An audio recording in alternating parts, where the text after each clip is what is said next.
나는 김순자, 78살이다. 내 세상은 급식실의 뜨거운 국솥 앞에서 끝났어야 했다. 그 단단한 밥벌이를 끝냈을 때 나는 이제 평안히 살 일만 남았다고 믿었다.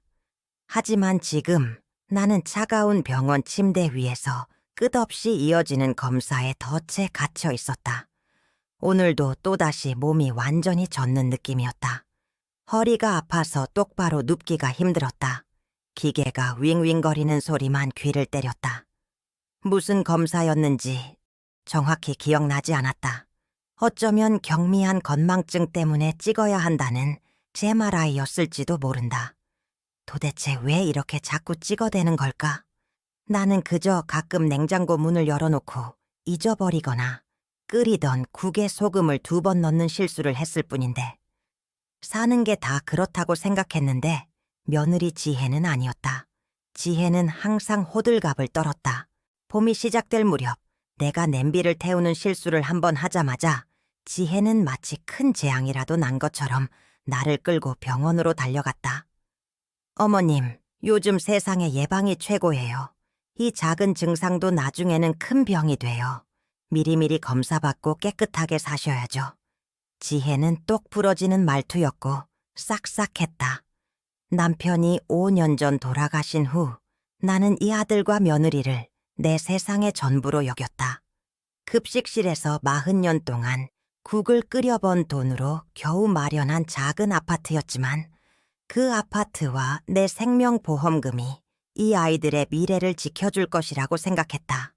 지혜가 보험 설계사로 일한다는 것을 알고 있었다.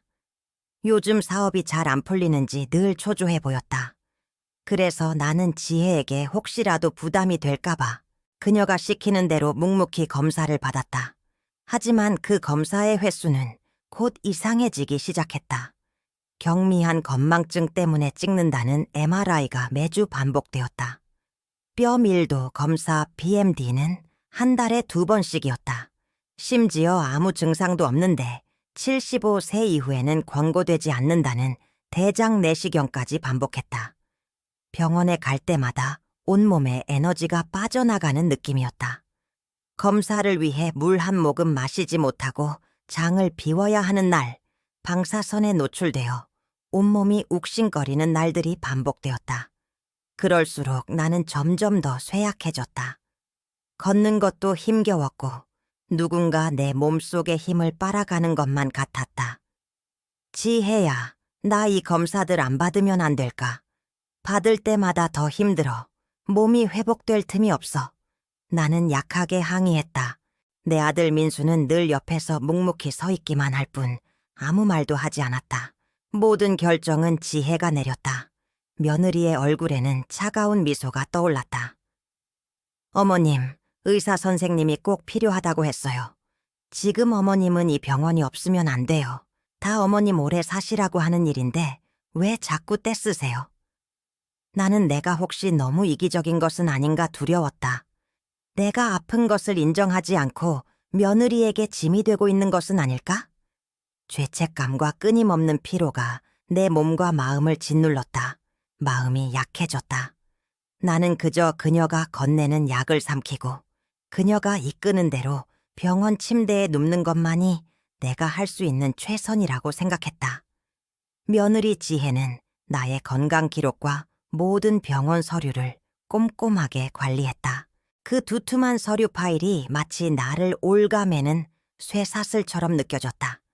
나는 그녀에게 완전히 의존하게 되었다. 그녀가 없으면 나는 아무것도 할 수 없는 쇠약한 노인, 그 이상도 이하도 아니었다. 어느 날 저녁 또 한 번의 검사, 아마도 전신 CT라고 했던 것 같다를 받고 돌아와 진통제를 먹고 겨우 잠이 들었다. 온몸이 쑤시고 메스꺼웠다. 나는 새벽녘에 화장실에 가기 위해 조심스럽게 일어났다. 거실을 지나치는데 며느리 지혜가 아들 민수와 조용히 통화하는 소리가 들렸다. 지혜는 전화를 귀에 대고 속삭이고 있었지만 침묵 속에서 그 목소리는 선명하게 들렸다. 지혜는 흥분과 짜증이 섞인 목소리로 말했다. 보험금 지급이 왜 이렇게 늦어지는 거야? 내가 어머님을 매주 그 병원에 데리고 간 지가 벌써 몇 달인데 자꾸 검사만 늘어나고 진전이 없어. 나는 걸음을 멈췄다. 진전이 없다니? 검사 결과가 좋게 나와서 회복이 빨라졌다는 뜻일까? 지혜는 불안하게 거실을 서성거리며 나의 침실 쪽을 잠시 쳐다봤다. 나는 재빨리 그림자 속에 몸을 숨겼다. 지혜는 목소리를 더욱 낮췄다. 하지만 마지막 문장은 명확했다. 걱정하지 마. 내가 시키는 대로만 하면 돼. 어머님, 오래 버티지 못할 거야. 곧 그 아파트는 우리 것이 될 테니까. 나는 숨을 쉴 수가 없었다. 오래 버티지 못할 거야. 그 순간 나는 내가 병이 들어 쇠약해진 것이 아니라 누군가의 계획 때문에 쇠약해지고 있다는 끔찍한 진실을 본능적으로 깨달았다. 그녀를 지극정성으로 돌본다고 믿었던 며느리의 계획, 나를 치료하고 있다고 믿었던 반복적인 검사들, 몸은 정직하다. 내가 느꼈던 고통스러운 피로와 메스꺼움은 어쩌면 나를 낫게 하려는 치료가 아니라 서서히 나를 해치고 있는 무언가의 결과라는 섬뜩한 의심을 품었다. 나는 몸을 떨며 다시 침대로 기어 들어갔다. 며느리 지혜가 웃는 얼굴로 건넨 따뜻한 차가 갑자기 차가운 독처럼 느껴졌다. 나의 병이 문제가 아니었다. 나를 병원에 데려가는 사람이 문제였다. 하지만 그녀는 내 아들의 아내였고 나는 그저 힘없는 노인이었다. 이 무서운 진실을 나는 어떻게 증명할 수 있을까? 잠을 잘 수가 없었다. 그녀의 미소는 이제 가면처럼 보였다. 나는 완전히 홀로 남겨졌다. 며느리가 나를 오래 살게 하려는 것이 아니었다. 나는 그저 며느리의 통장에 찍힐 돈이었다. 그날 밤 이후 나는 잠을 이룰 수 없었다. 내 몸은 쇠약했지만 내 머릿속은 놀랍도록 맑아졌다. 나는 이제 모든 것을 다르게 보기 시작했다.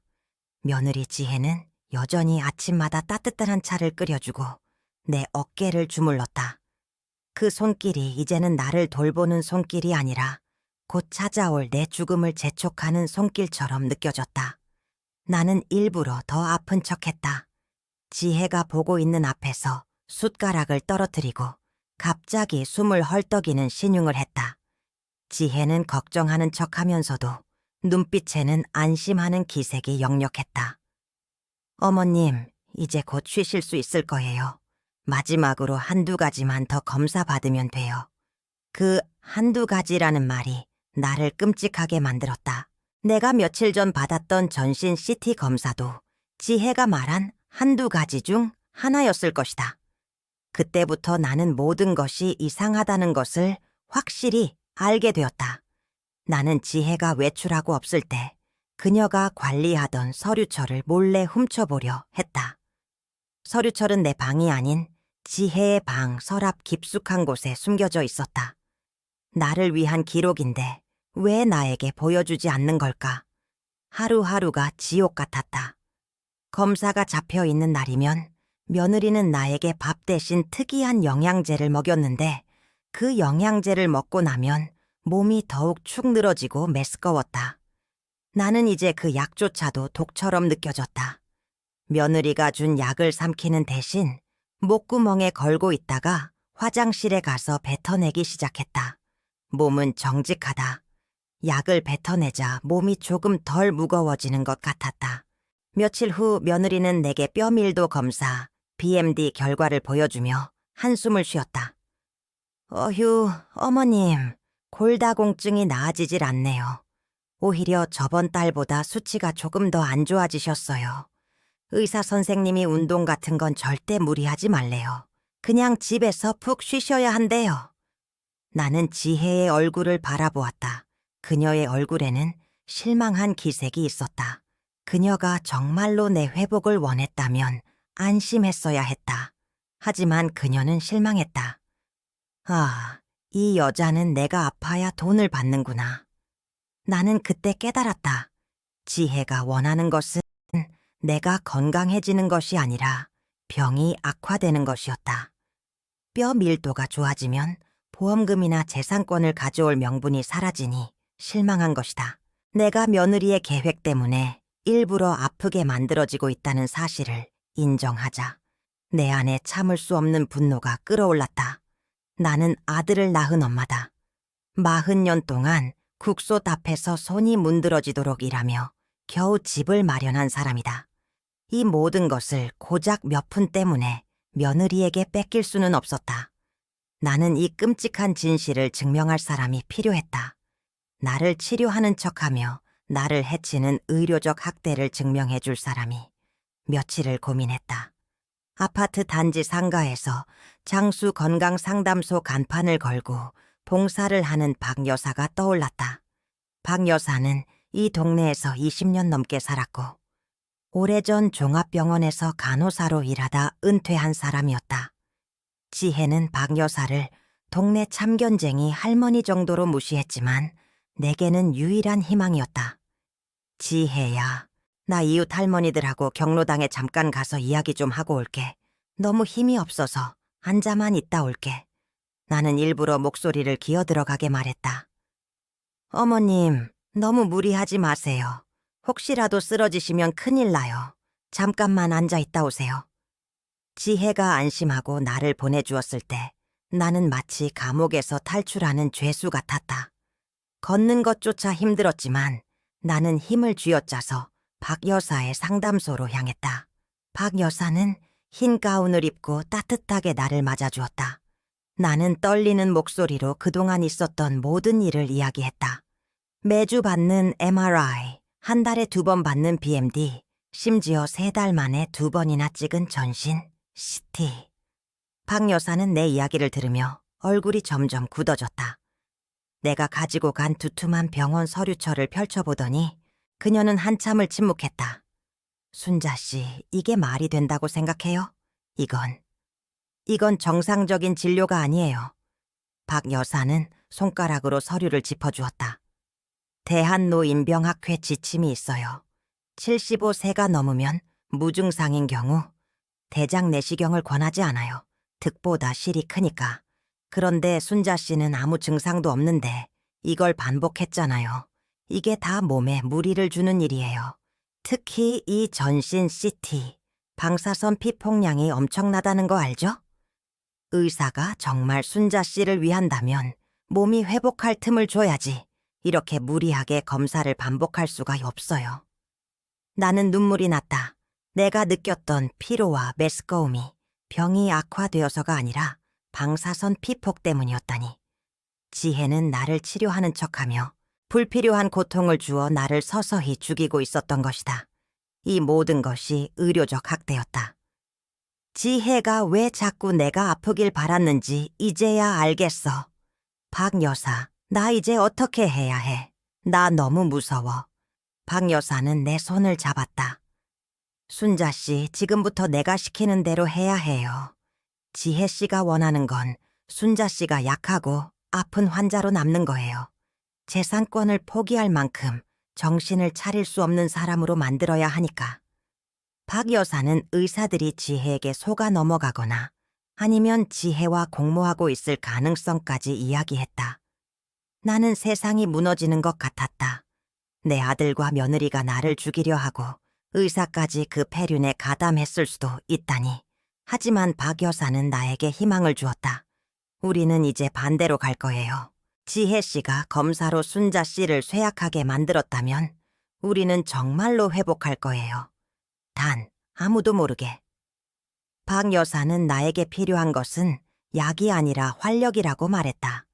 특히 뼈밀도 검사 결과가 계속 안 좋게 나오는 것은 지혜의 계획에 결정적일 것이라고 했다. 순자 씨, 지혜 씨는 순자 씨가 절대 집 밖으로 나가지 못하게 했죠. 뼈가 약해지니까 움직이지 말라고 했을 거예요. 하지만 그게 틀린 거예요. 뼈는 햇볕과 움직임이 필요해요. 지금부터 매일 아침 지혜 씨가 출근한 후 단지 안을 햇볕 쬐면서 30분씩 걸으세요. 비타민 D를 합성해야 해요. 그걸로 뼈가 단단해지는 거예요. 지혜 씨가 주는 영양제는 전부 버리고 내가 준 이 약통에 비타민만 넣어서 드세요. 그리고 쉬세요. 검사 전날에는 물도 마시지 말라고 하죠? 몸이 피로에 지쳐서 검사 수치가 안 좋게 나오도록 유도하는 거예요. 나는 그날부터 박 여사의 말을 따랐다. 지혜가 출근한 후 나는 힘겨운 몸을 이끌고 아파트 단지를 걸었다. 처음에는 10분 걷는 것도 고통스러웠다. 온몸에 뼈마디가 쑤셨다. 하지만 햇볕을 쬐면서 걷는 30분은 나를 쇠약하게 만들었던 병원 침대에서의 시간과는 완전히 달랐다. 나는 며느리에게는 여전히 죽을 지경인 척했다. 지혜는 내가 매일 집안에만 틀어박혀 침대에 누워있다고 믿었다. 며칠 후 며느리가 또 한 번의 전신 CT 검사를 예약했다고 말했다. 나는 떨리는 손으로 검사 동의서에 서명하는 척 연기했다. 지혜야, 나 이제 힘이 없어서 글씨도 잘 못 읽겠어. 네가 알아서 해. 지혜의 눈빛이 만족감으로 빛났다. 그녀는 내가 완전히 무너졌다고 생각했을 것이다. 하지만 나는 이미 박 여사의 도움을 받아 병원 시스템의 허점을 이용하고 있었다. 지혜가 예약한 검사 당일 나는 지혜에게 너무 몸이 안 좋다며 검사를 일주일 연기해달라고 애원했고 지혜는 마지못해 승낙했다. 그리고 그 일주일 동안 나는 정말로 회복했다. 그 사이에 나는 지혜의 방 서랍 깊은 곳에서 결정적인 증거를 발견했다. 지혜가 은행에서 가져온 두툼한 서류철. 나는 떨리는 손으로 서류를 펼쳤다. 첫 번째 서류는 생명보험 증서였다. 내가 죽으면 며느리 지혜에게 1억 원이 지급되는 것이었다. 남편이 죽은 후 나를 수령자로 바꾸지 않고 지혜를 수령자로 유지해 놓은 것이었다. 두 번째 서류는 아파트 매매 위임장. 내가 현재 살고 있는 이 작은 아파트를 아들 민수에게 증여하는 내용이었다. 지혜는 내가 인지 기능 저하 및 만성 피로로 인해 스스로 재산을 관리할 능력이 없다는 의사소견서를 첨부하여 법적 대리인 자격으로 이 아파트를 가져가려 했던 것이다.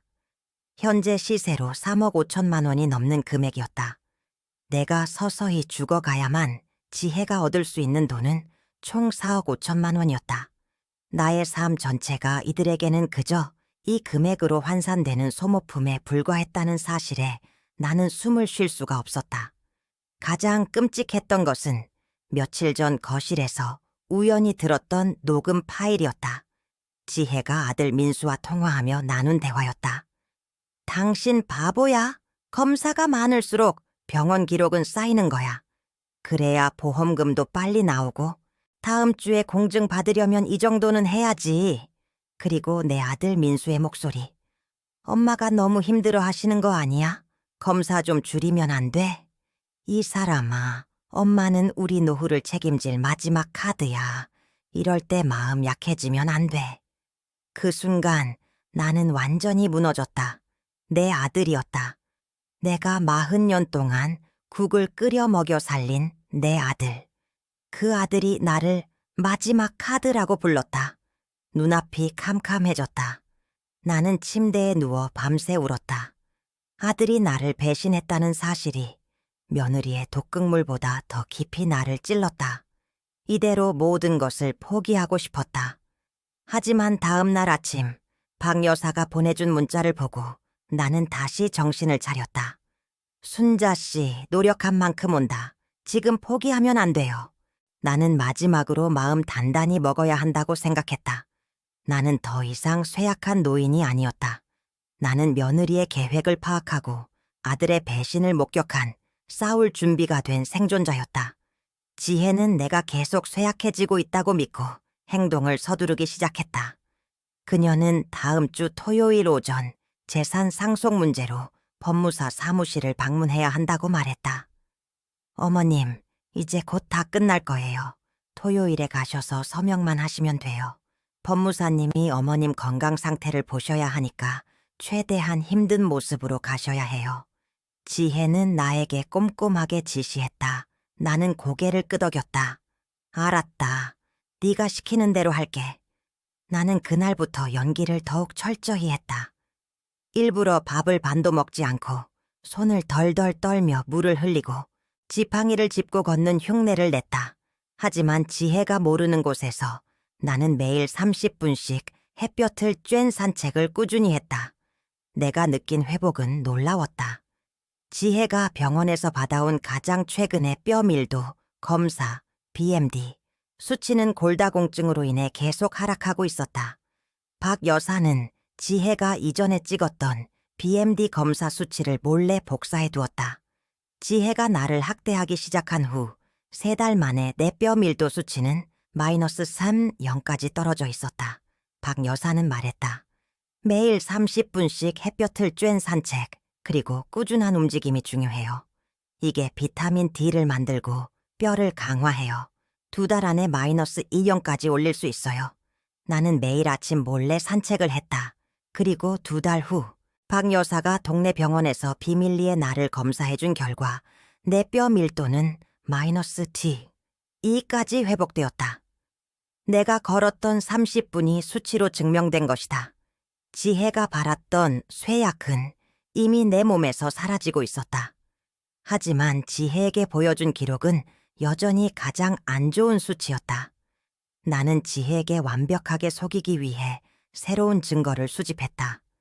그녀가 나에게 강요했던 전신 CT 예약증, 대장 내시경 동의서, 그리고 의사가 작성한 인지 기능 저하 소견서 사본을 박 여사에게 건네주었다. 박 여사는 전문적인 지식을 이용해 지혜가 반복적으로 병원 검사를 남용하여 보험금을 타내려 했다는 사실을 증명하는 서류를 만들어 주었다. 마지막으로 나는 지혜가 나를 완전히 무력화시키려 했던 재산 위임 서류에 주목했다.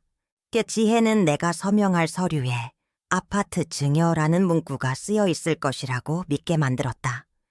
지혜가 법무사 사무실에 가져갈 위임장 원본을 잠시 거실에 두고 나갔을 때 나는 재빨리 서류를 들고 화장실로 향했다. 나는 서류에 적힌 내용이 지혜가 말한 것과 다르다는 것을 이미 알고 있었다. 박 여사가 소개해준 김 변호사가 미리 준비해둔 공정증서 사본이 있었다. 그 사본은 지혜가 서명하게 될 위임장 내용을 완전히 바꿔놓은 것이었다. 순자 씨가 아들 민수가 아닌 노인인권보호재단에 아파트를 기부한다는 내용의 공증서류, 그리고 이 모든 재산을 아들 민수와 며느리 지혜의 강압적인 요구와 의료적 학대로부터 보호한다는 내용이 명시되어 있었다. 나는 떨리는 손으로 위임장 원본의 중요한 부분을 김 변호사가 준 사본으로 바꿔치기 했다. 내가 쇠약하여 글씨를 제대로 읽지 못할 것이라고 지혜는 확신했기 때문에 이 사본을 원본처럼 속이는 것은 쉬웠다. 토요일, 드디어 D-Day가 밝았다. 지혜는 나에게 가장 낡고 색이 바랜 한복을 입으라고 했다. 어머님, 그래야 법무사님이 어머님 건강 상태를 정확히 판단하실 수 있어요. 나는 지혜가 건네는 대로 낡은 한복을 입었다. 머리는 헝클어뜨리고 지팡이를 짚었다. 거울에 비친 내 모습은 완벽하게 무너진 노인이었다. 오전 9시, 법무사 사무실로 가기 위해 지혜와 민수, 그리고 내가 집을 나섰다. 나는 마지막으로 내가 아끼던 작은 녹음기를 옷고름 속에 숨겼다.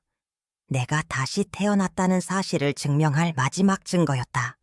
법무사 사무실에 도착해서 지혜가 내민 서류를 보자 나는 숨을 크게 들이쉬었다. 내가 바꿔치기한 서류였다. 지혜는 극진한 척 내게 펜을 쥐어주었다. 어머님, 그냥 여기에 어머님 성함만 힘겹게 쓰시면 돼요. 나머지는 저희가 다 알아서 할게요. 나는 연기하듯 손을 떨면서 서명했다. 지혜는 승리의 미소를 지었다. 이제 4억 5천만 원이 그녀의 손에 들어왔다고 생각했을 것이다. 지혜가 서류 폴더를 챙겨 자리에서 일어나는 순간 나는 침대에서 일어나 힘겹게 서는 대신 똑바로 등허리를 꼿꼿이 세우고 일어섰다. 내 얼굴에 묻어있던 쇠약함의 그림자가 순식간에 사라졌다. 나는 지혜와 민수에게 다가가 내가 쥔 녹음기를 들어 올렸다. 내 목소리는 작았지만 그 집 안을 울리는 듯 단단하고 선명했다. 지혜야, 그 서류는 네가 생각하는 그 서류가 아니야. 지혜의 얼굴에서 그 거만하고 똑똑했던 미소가 완전히 사라졌다. 그녀는 내가 몇 달 동안 보지 못했던 명료하고 생기 넘치는 눈빛으로 자신을 쳐다보자 충격으로 얼어붙었다. 그녀는 내가 무너진 노인이어야 했다. 너는 나를 죽이려 했지만 나는 살아남았어. 네가 나에게 주입하려 했던 독과 방사선이 오히려 나에게 살아야 할 이유를 가르쳐줬지. 나는 녹음기를 켜서 그들의 끔찍한 대화를 다시 한번 들려주었다. 민수의 목소리가 흘러나왔다. 엄마는 우리 노후를 책임질 마지막 카드야. 나는 아들의 얼굴을 바라보았다. 그는 고개를 숙이고 아무 말도 하지 못했다. 나는 네가 준 약과 네가 시킨 검사들 때문에 매일 죽어가고 있었어. 하지만 나는 햇볕과 움직임으로 다시 일어섰다. 네가 숨기려 했던 건강 정보를 나는 박 여사님에게 배웠고 그 덕분에 내 뼈는 너희의 계획보다 훨씬 빠르게 회복되었지.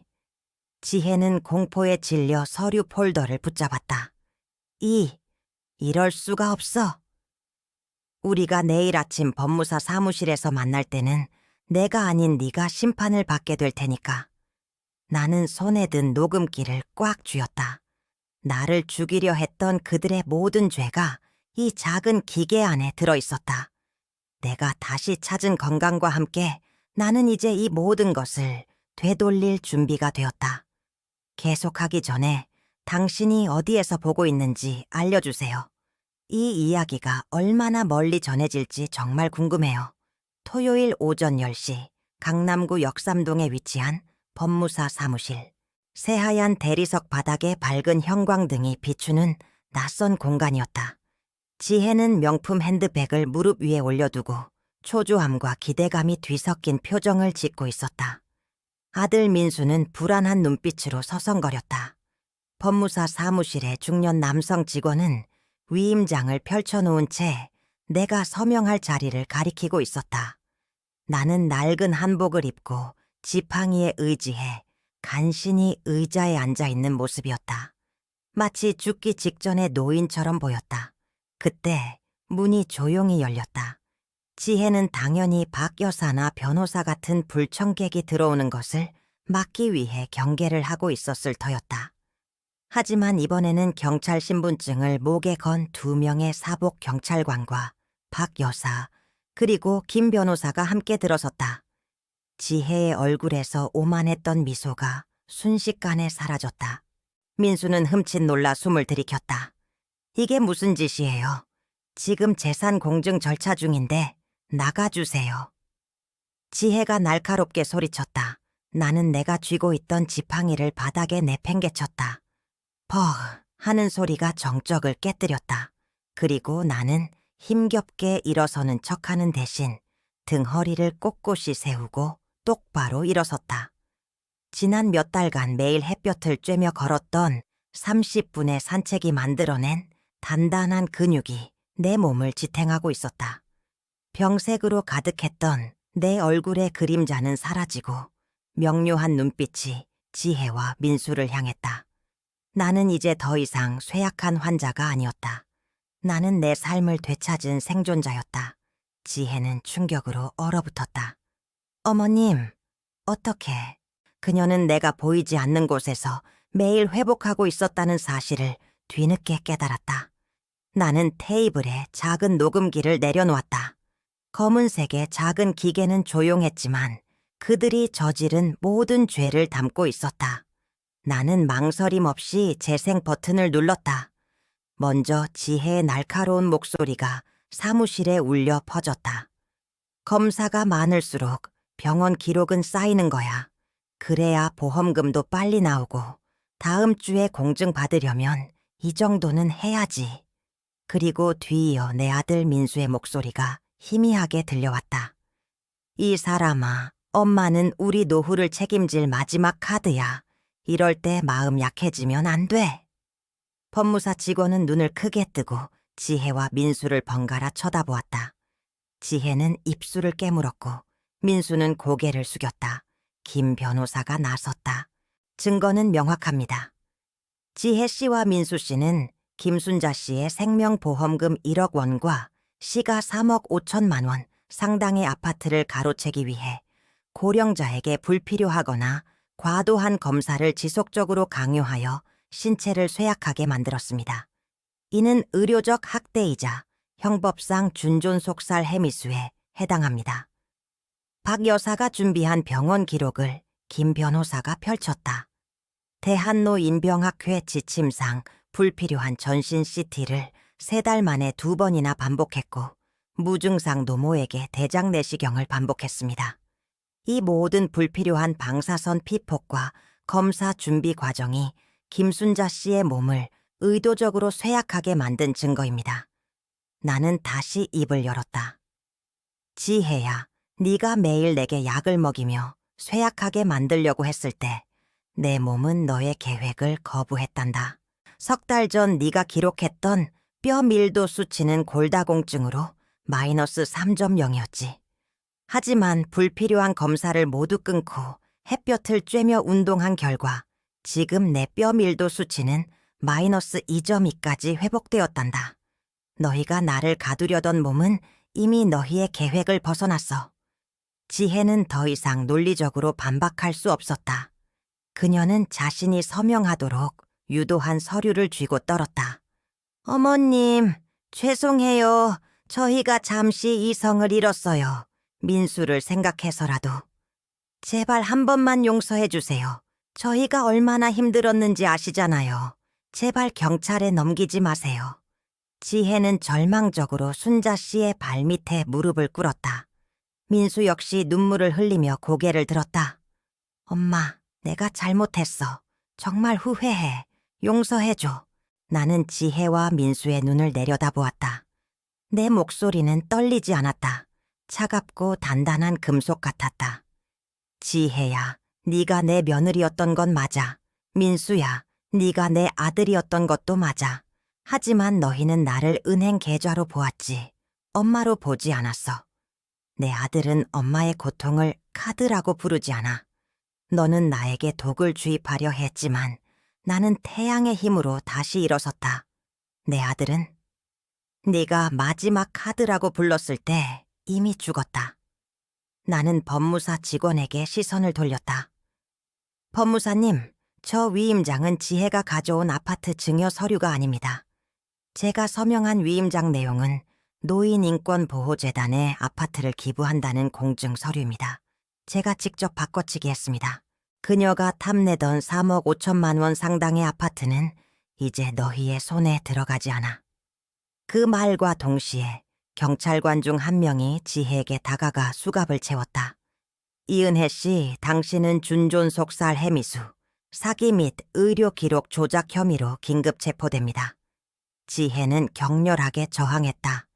서류, 그 서류는 제가 가져갈 거예요. 다른 경찰관이 고개 숙인 민수에게도 수갑을 채웠다. 최민수 씨, 어머니의 재산을 노린 공모 혐의로 체포됩니다. 그들이 원했던 4억 5천만 원은 그들의 손에서 영원히 멀어졌고 그들이 잃은 것은 그들의 자유였다. 법무사 직원은 즉시 모든 재산 위임 서류에 취소 도장을 찍었다. 사무실 안에는 경찰관들이 그들을 끌고 나가는 소리와 지혜의 절규만 남았다. 나는 그들이 사라지는 뒷모습을 보며 수개월간 내 몸을 옥죄었던 쇠사슬이 풀리는 듯한 해방감을 느꼈다. 그날의 심판 이후 나는 홀로 남겨졌지만 더 이상 외롭지 않았다. 지혜는 재판 과정에서 준존속살 해미수 및 사기, 의료적 학대 혐의가 모두 인정되어 징역 10년을 선고받았다. 그녀의 보험 설계사 면허는 영구적으로 박탈되었고 그녀의 폐륜적인 행위는 언론에 대대적으로 보도되어 한국 사회에서 가장 무서운 형벌인 사회적 고립을 겪게 되었다. 아들 민수는 어머니에게 강압적인 요구를 하고 범죄를 공모한 혐의로 징역 4년을 선고받았다. 그들이 그토록 탐냈던 4억 5천만 원은 한 푼도 그들의 통장에 들어가지 못했다. 생명보험금 1억 원은 순자 씨의 재산으로 환수되었고 아파트는 안전하게 지켜줬다. 재판부는 그들에게 순자 씨에게 5천만 원의 정신적 피해 보상금을 지급하라고 명령했지만 그들이 수감 중이었기에 사실상 변제는 불가능했다. 그들이 원했던 물질적인 풍요는 완전히 사라졌고 그들의 가족과 친구들은 등을 돌렸다. 그들은 사회에서 철저히 버려진 존재가 되어 수감 생활을 이어가게 되었다. 이제 나는 79살이 되었다. 법무사 사무실에서 모든 것이 끝난 지 1년이 지났다. 나는 여전히 급식실에서 40년 동안 국을 끓여번 돈으로 마련한 그 작은 아파트에 살고 있다. 하지만 내 삶은 완전히 달라졌다. 나는 더 이상 환자가 아니었다. 불필요한 MRI, CT, 내시경을 중단하고 박 여사가 알려준 대로 매일 30분씩 햇볕을 쬐는 산책을 꾸준히 실천한 결과 내 건강은 기적적으로 회복되었다. 내 몸을 무겁게 짓눌렀던 만성적인 피로는 사라졌고 뼈밀도 검사 BMD 결과는 마이너스 1.8까지 회복되었다. 이는 일반적인 70대 후반 여성 평균보다 10%나 높은 수치였다. 나는 8kg을 감량했고 매일 아침 단지 내를 힘차게 걸었다. 나는 나를 낫게 했던 햇볕의 힘을 다른 노인들에게 나누어 주기로 결심했다. 나는 아파트와 보험금을 이용해 거창한 재단 대신 박 여사와 함께 순자의 해바라기 모임이라는 작은 커뮤니티 그룹을 만들었다. 우리의 목표는 단순했다. 노인들에게 과잉 진료를 거부할 권리와 내 몸의 소리를 들을 권리를 가르치는 것이었다. 할머니들, 약이 전부가 아니에요. 병원에서 자꾸 검사만 받으라고 하면 왜 받아야 하는지 꼭 물어보세요. 그리고 매일 아침 단 30분이라도 햇볕을 쬐며 걸으세요. 이게 병원에서 주는 어떤 약보다 뼈를 단단하게 만들어요. 나는 매주 경로당과 복지관을 돌며 간견을 시작했다. 박 여사는 옆에서 노인들에게 맞춤형 영양제와 간단한 운동법을 가르쳐 주었다. 우리는 1년 동안 이웃 동네에 60명이 넘는 노인들이 불필요한 과잉 진료를 중단하도록 도왔고 그들의 삶에 활력을 되찾아 주었다. 박 여사는 이제 나의 가장 친한 친구이자 나의 구원자였다. 나는 아들 민수에게 단 한 번도 면회를 가지 않았다. 내가 내린 심판이었다. 더 이상 그들에게 어머니의 역할을 해줄 이유가 없었다. 나는 그들의 배신 속에서 40년 동안 급식실에서 국을 끓여온 내 삶보다 더 소중한 가치를 발견했다. 그것은 바로 내 자신의 가치였다. 나는 따뜻한 햇살이 드는 아파트 거실 창가에 앉아 내가 정성 들여 키운 작은 화분들을 바라보았다. 화분 속의 해바라기는 고개를 꼿꼿이 세우고 태양을 따라 움직였다. 나는 지혜와 민수가 내게 주입하려 했던 독과 방사선 때문에 쇠약해지지 않았다. 오히려 그 악독한 계획 덕분에 나는 내 삶을 되찾고 나를 필요로 하는 사람들을 찾게 되었다. 그들은 나를 죽여 4억 5천만 원을 얻으려 했지만 나는 태양의 힘으로 다시 일어섰다. 내 노년의 삶은 이제 비로소 자유롭다. 그리고 끝까지 함께 해주셨다면 이야기에 대한 당신의 생각과 앞으로 어떤 종류의 이야기를 더 보고 싶은지 댓글로 남겨주세요. 여기 와 주셔서 정말 감사합니다. 다음 감동적인 이야기에서 또 만나요.